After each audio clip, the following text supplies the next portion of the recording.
Allu Arjun bail petition పై Nampally court నిర్ణయం ఏంటి? పబ్లిక్ ప్రాసిక్యూటర్ వాదనేంటి? అల్లు అర్జున్ లాయర్ల ప్రతివాదనేంటి? ఇవాటితో రిమాండ్ పూర్తి కానున్న అల్లు అర్జున్ ముందున్న సవాళ్లేంటి? అల్లు అర్జున్ కేసులో నాంపల్లి కోర్టు విచారణ.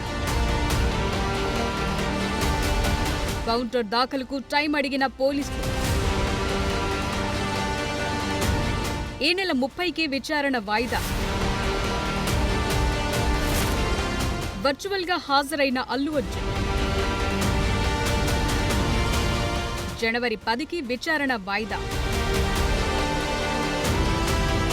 కీలకం కానున్న సోమవారం విచారణ. సంధ్యా థియేటర్ ఘటనలో అల్లు అర్జున్ కేసుపై నాంపల్లి కోర్టులో విచారణ జరిగింది. ఈ కేసులో కౌంటర్ దాఖలు చేసేందుకు పబ్లిక్ ప్రాసిక్యూటర్ సైతం సమయం అడిగారు. దీంతో తదుపరి విచారణ వచ్చే సోమవారానికి వాయిదా వేసింది న్యాయస్థానం.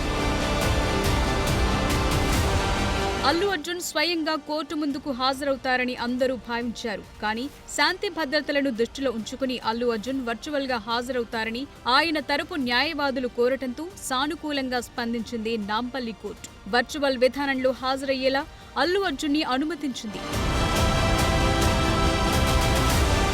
అల్లు అర్జున్ కి కోర్టు విధించిన 14 రోజుల రిమాండ్ శుక్రవారంతో పూర్తి కాగా వ్యక్తిగత విచారణకు హాజరు కావాల్సి ఉంది. ఇదే కేసులో అల్లు అర్జున్ కి హైకోర్టు మధ్యంతర బెయిల్ ఇచ్చిన సంగతి తెలిసిందే. ఈ రోజు నాంపల్లి కోర్టులో హాజరై హైకోర్టు బెయిల్ మంజూరు విషయం కోర్టుకు విన్నవించాల్సి ఉంది. అయితే సెక్యూరిటీ సమస్య కారణంగా వర్చువల్గా ఆయన కోర్టు విచారణకు హాజరయ్యారు. తదుపరి విచారణ జనవరి 10కి వాయిదా వేసింది నాంపల్లి కోర్టు. అల్లు అర్జున్ కి మధ్యంతర బెయిల్ 4 వారాల వెసులుబాటున్న ట్రయల్ కోర్టులో రెగ్యులర్ బెయిల్ తీసుకోవాల్సింది. దీనిపైన పిటిషన్ వేయగా ఈ నెల 30కి వాయిదా వేసింది న్యాయస్థానం.